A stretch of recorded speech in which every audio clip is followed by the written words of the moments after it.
Apple is working on a new service that would give users yet another reason to stay glued to this thing, your iPhone.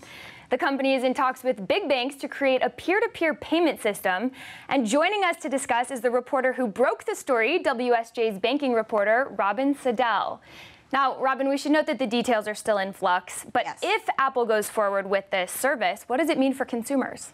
Well, it means that their life could get a little bit easier if they want to go that way. And when you're having dinner with your friend, and rather than putting 2 credit cards out or giving your friend cash or digging in your pocket to see how you can pay, you can just zap money to your friend. Exactly, with the click of a button. Yes.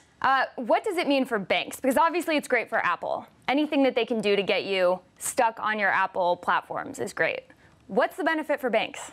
Well, banks want to be relevant to their customers, and they need to provide services that their customers want. A lot of their customers are on iPhones and making more kinds of decisions and activity on their mobile devices, so the banks need to be there. And one of the options that Apple is discussing is using a platform that already exists for person-to-person payments that is owned by the banks. So that would be good for them as well. Right, that could be huge.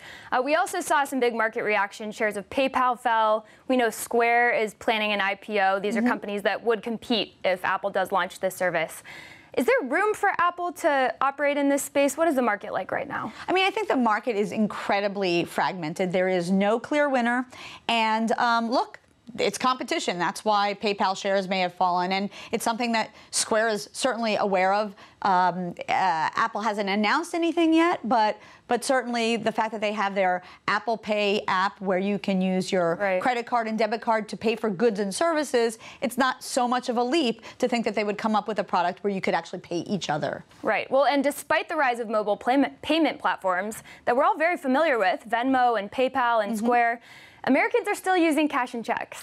Yes. What will it take to move the needle? Well, it's really interesting. I mean, I think it will happen, but for person-to-person payments, majority is cash and checks. Now, for goods and services, that changed to electronic payments some years ago, almost 8-9 years ago, where it switched. The majority of payments for goods and services are now electronic. So you've got to think that it will happen. People just have to get their arms around it. Right.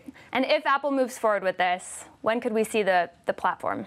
Well, there's a lot that's in flux right now, and but certainly we are hearing that they would like to do something next year. So it's not that far off, but then it's a matter of getting people comfortable with it to use it. Right, and getting them on board. All right, well, thank you for joining us. Sure, Great story.